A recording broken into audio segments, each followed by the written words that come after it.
नमस्कार दोस्तों, बहुत बहुत स्वागत है आपका इंडिया नाउ में और मैं हूँ संदीप पाल। सपा अध्यक्ष अखिलेश यादव का हर फैसला इन दिनों भारी पड़ रहा है बीजेपी पर। उनके हर फैसले पर बीजेपी समेत कई पार्टियां नज़र बनाए हुए हैं।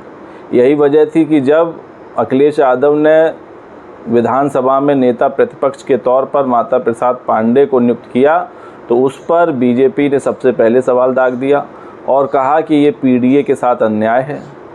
वो पीडीए जो अखिलेश यादव ने इजाद किया, वो फॉर्मूला जो अखिलेश यादव ने देश को दिया और जिसके सहारे अखिलेश यादव चुनाव लड़े लोकसभा में और बम्पर जीत हासिल की।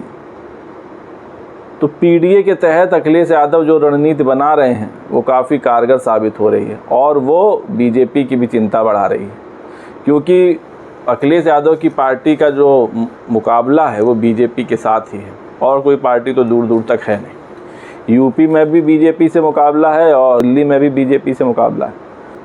तो माता प्रसाद पांडे को नेता प्रतिपक्ष बनाने के बाद अखिलेश यादव ने एक और मास्टर स्ट्रोक खेला और वो मास्टर स्ट्रोक है अवधेश प्रसाद।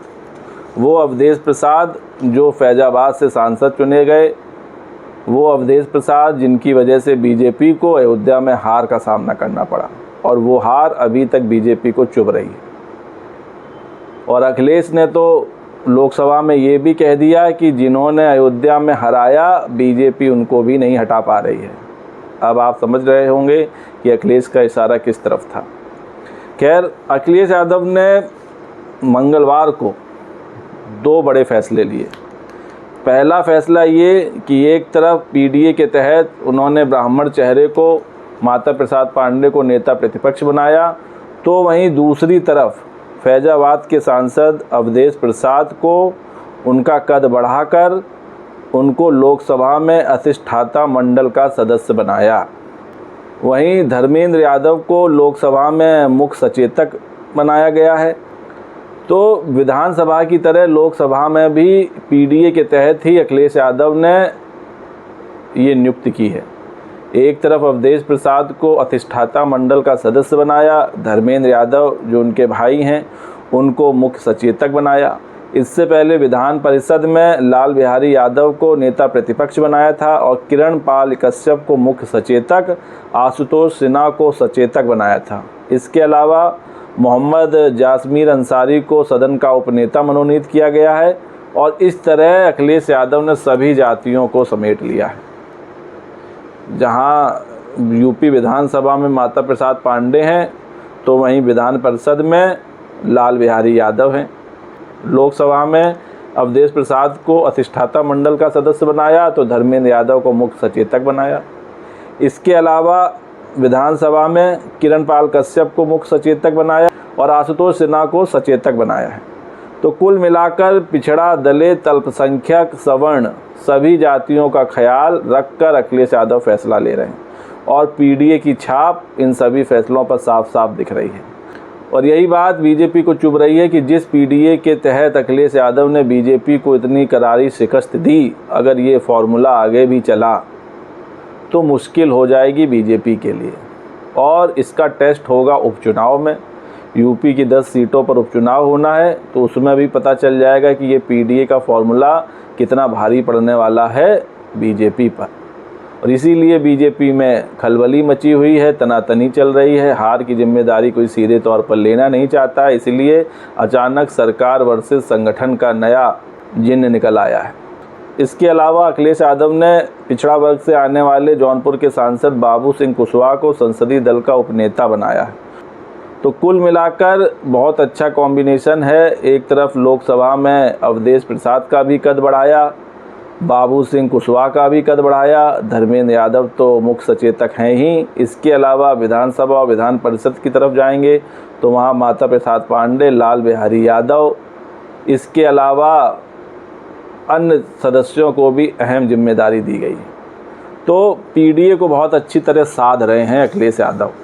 और जिस तरह लोकसभा में अखिलेश यादव सरकार पर बरस रहे हैं, सवालों से उनको टेंशन में डाल दे रहे हैं, अखिलेश यादव के सवालों का जवाब सरकार को देते नहीं बन रहा है और अब तो अखिलेश यादव ये भी कहने लगे हैं और ये साफ भी कर दिया है कि ये जो सरकार है ये बैसाखी की सरकार है, ये ज़्यादा दिन टिकने वाली नहीं है। और जब भी 1 या 2 साल बाद सरकार में आएंगे तो अग्निवीर योजना पूरी तरह ख़त्म कर दी जाएगी। यही नहीं, उन्होंने ईवीएम को लेकर भी बड़ी बात कही। अखिलेश यादव ने कहा कि ईवीएम के सपोर्ट में ना पहले थे, ना आज हैं, ना कल रहेंगे। भले ही हम ईवीएम से यूपी में 80 की 80 सीटें भी जीत जाएंगे, तब भी ईवीएम का सपोर्ट नहीं करेंगे, इसके खिलाफ हैं। और जिस दिन सरकार में आएंगे उस दिन ईवीएम भी हट जाएगा। तो अखिलेश यादव ने ये बड़ा ऐलान किया लोकसभा में। और अखिलेश यादव जिस तरह लोकसभा में भाषण देते हैं, अपनी बातें रखते हैं, वो भी उनकी फ़ैन फॉलोइंग को दर्शाता है। अखिलेश यादव अब उस लिस्ट में आ गए हैं, उन नेताओं की लिस्ट में आ गए हैं जिनके भाषण सबसे ज़्यादा लोग सुनते हैं। पीएम मोदी से भी आगे निकलते जा रहे हैं। और वो दिन दूर नहीं जब आने वाले कुछ दिनों में, कुछ सालों में आप देखेंगे कि अखिलेश यादव का जलवा साफ साफ दिखाई पड़ेगा। देश की सियासत में अब अखिलेश यादव एक नए ऑप्शन के तौर पर देखे जा रहे हैं, नए विकल्प के तौर पर देखे जा रहे हैं। यही वजह है कि उन्होंने अब यूपी से खुद को दिल्ली शिफ्ट कर लिया है और अब वो राष्ट्रीय राजनीति में उतर आए हैं पूरी तरह। और जो प्रादेशिक राजनीति या कहें प्रदेश की राजनीति है, उसमें उन्होंने चाचा शिवपाल समेत जो और पार्टी के आला नेता हैं उनको कमान सौंप दी है। तो अब 2027 की जो लड़ाई है वो बेहद निर्णायक होने वाली है। और अभी आने वाले वक्त में जो 3 राज्यों में चुनाव होने हैं, हरियाणा, महाराष्ट्र और बिहार, ये भी पार्टी का स्तर तय करेंगे। इन राज्यों में सपा का प्रदर्शन बेहतरीन रहता है तो वो दिन दूर नहीं जब सपा राष्ट्रीय पार्टी बन जाएगी।